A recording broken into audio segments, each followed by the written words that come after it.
ವೀಕ್ಷಕರೇ, ನಾವಿವತ್ತಿದ್ದೀವಿ ಮಾಳಮಾರುತಿ ವ್ಯಾಪ್ತಿಯ sector number 9ರಲ್ಲಿರುವಂತಹ ಒಂದು ಉದ್ಯಾನವನದಲ್ಲಿ. ಈ ಉದ್ಯಾನವನದ ಪರಿಸ್ಥಿತಿ ನೀವು ನೋಡಿದ್ರೆ ನಿಜಕ್ಕೂ ಬೇಸರವಾಗುತ್ತೆ. ಈ ಉದ್ಯಾನವನ ಏನಿದೆ ಇದು ಮಹಾನಗರ ಪಾಲಿಕೆಯ ವ್ಯಾಪ್ತಿಯಲ್ಲಿ 50 ಲಕ್ಷ ರೂಪಾಯಿ ವೆಚ್ಚದಲ್ಲಿ ನಿರ್ಮಾಣವಾಗಿರುವಂಥದ್ದು. ಆದರೂ ಕೂಡ ಇಲ್ಲಿ ಒಂದೊಳ್ಳೆ ನಿರ್ವಹಣೆ ಮಾತ್ರ ಕಾಣ್ತಾ ಇಲ್ಲ. ಬನ್ನಿ ಹಾಗಾದರೆ ಈ ಉದ್ಯಾನವನ ಹೇಗಿದೆ ನೋಡೋಣ.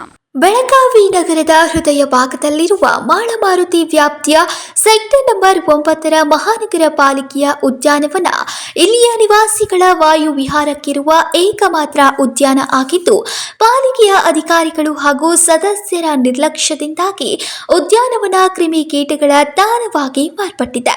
ಈ ಪಾರ್ಕ್ನ ಸುತ್ತಲೂ ಈಗ ಗಿಡ ಬಳ್ಳಿಗಳು ಹರಡಿ ತರಗೆಲೆಗಳ ರಾಶಿ ಬಿದ್ದು ಪಾರ್ಕ್ನ ಅಂತವನ್ನ ಕುಗ್ಗುವಂತೆ ಮಾಡಿದೆ. ಸ್ವಚ್ಛತೆಯಲ್ಲೂ ಸಂಪೂರ್ಣವಾಗಿ ವಿಫಲವಾಗಿರುವ ಈ ಉದ್ಯಾನವನದಲ್ಲಿ ವಾಕಿಂಗ್ ಟ್ರ್ಯಾಕ್ ಇದೆಯೇ ಅನ್ನೋದು ಅನುಮಾನವಾಗ್ತಾ ಇದೆ. ಟ್ರ್ಯಾಕ್ ಮಣ್ಣಿನಲ್ಲಿ ಹುದುಗಿ ಪ್ರಯೋಜನಕ್ಕಿಲ್ಲದಂತಾಗಿದೆ.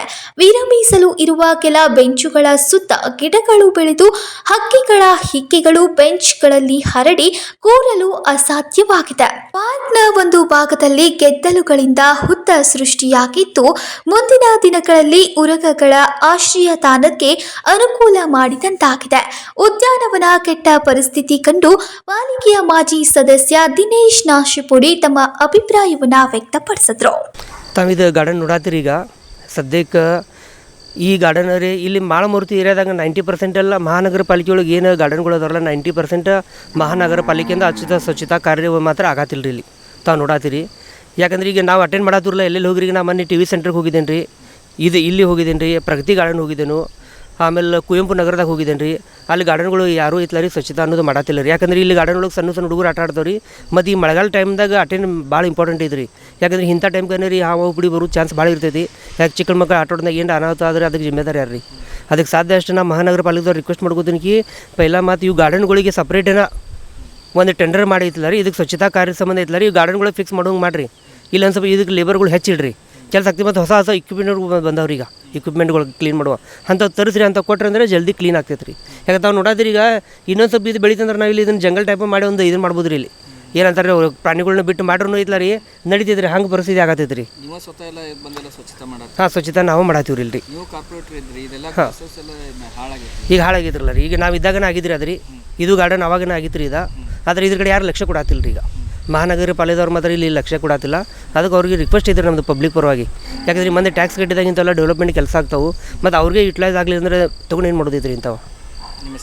ನನ್ನ ಹೆಸರು ದಿನೇಶ್ ನಾಶಿಪುಡಿ ಅಂತ ಹೇಳ್ರಿ. Thank you.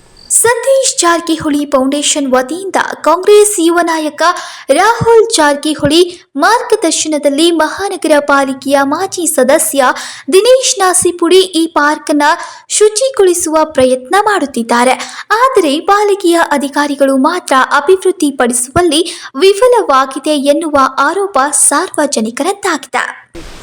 ನೋಡಿದ್ರಲ್ಲ ವೀಕ್ಷಕರೇ, ಈ ಉದ್ಯಾನವನದ ಪರಿಸ್ಥಿತಿ ಹೇಗಿತ್ತು ಅಂತ. ಇಲ್ಲಿ ಸಾರ್ವಜನಿಕರು ಏನಾದರೂ ಉದ್ಯಾನವನಕ್ಕೆ ಬಂದರೆ ಇಲ್ಲಿ ಅನಾರೋಗ್ಯಕ್ಕೆ ತುತ್ತಾಗುವುದು ಖಚಿತವಾಗಿದೆ. ಇನ್ನು ಇಲ್ಲಿ ಸಾಕಷ್ಟು ಗಿಡಗಂಟೆಗಳು ಬೆಳೆದಿರೋದ್ರಿಂದ ಇದು ಇಲ್ಲಿ ಕ್ರಿಮಿಕೀಟಗಳ ಒಂದು ತಾಣವಾಗಿ ಮಾರ್ಪಟ್ಟಿದೆ. ಇಲ್ಲಿ ಇನ್ನಾದರೂ ಮಹಾನಗರ ಪಾಲಿಕೆಯವರು ಎಚ್ಚೆತ್ತುಕೊಂಡು ಅಭಿವೃದ್ಧಿಯ ಕಾರ್ಯವನ್ನು ಕೈಗೊಳ್ಳಬೇಕಾಗಿದೆ. ಕ್ಯಾಮ್ರಾ ಪರ್ಸನ್ ವಿನೋದ್ ಜೊತೆ ಲಾವಣ್ಯ, KMM ಕನ್ನಡ ಸುದ್ದಿವಾಹಿನಿ, ಬೆಳಗಾವಿ.